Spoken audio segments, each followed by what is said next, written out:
छत्तीसगढ़ में कड़ाके की ठंड का दौर जारी है और आने वाले दिनों में ठंड बढ़ने की संभावना मौसम विभाग ने व्यक्त की है।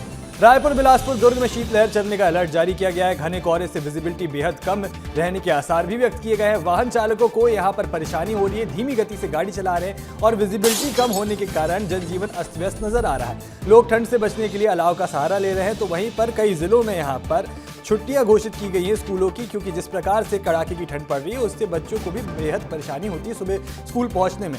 इसको लेकर बच्चों की सेहत को मद्देनजर रखते हुए अब फैसला लिया गया है कि छत्तीसगढ़ में कई जिलों में स्कूलों का समय या तो बढ़ा दिया गया है और कुछ जिलों में जहां पर अतिरिक्त से ज्यादा ठंड पड़ रही, कड़ाके की ठंड पड़ रही है, उन जिलों में यहां पर छुट्टी भी घोषित की गई है।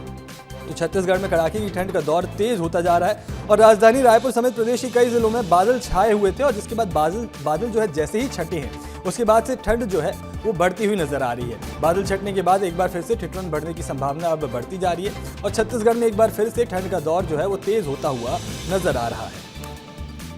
तो सबसे पहले बलरामपुर का रुख करते हैं, दिनेश से बात करेंगे। दिनेश, कितना तापमान है बलरामपुर में और विजिबिलिटी किस प्रकार की है?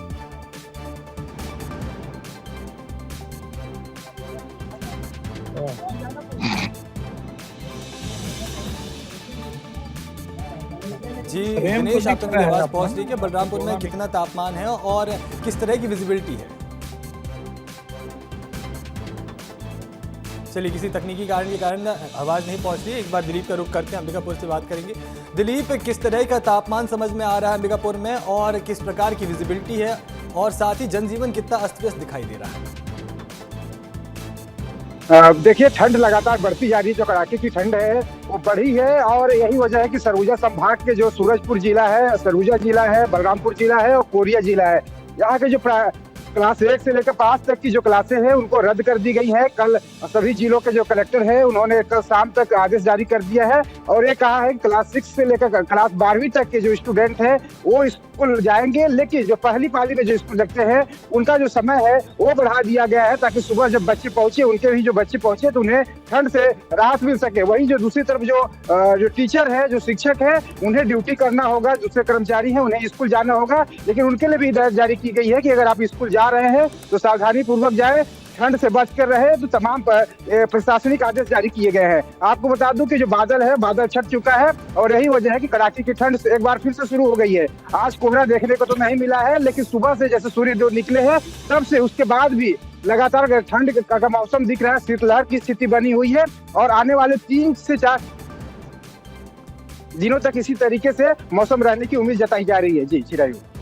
जी दिलीप, यहाँ पर तापमान जो है उसमें भारी गिरावट भी होने की संभावना, मौसम विभाग ने भी ये अलर्ट जो है वो जारी किया। और इसी के साथ एक बार फिर से दिनेश का रुख करते हैं बलरामपुर की ओर, जहाँ पर दिनेश, किस प्रकार का तापमान वहाँ पर दिखाई दे रहा है और साथ ही जनजीवन कितना प्रभावित हुआ है ठंड के कारण?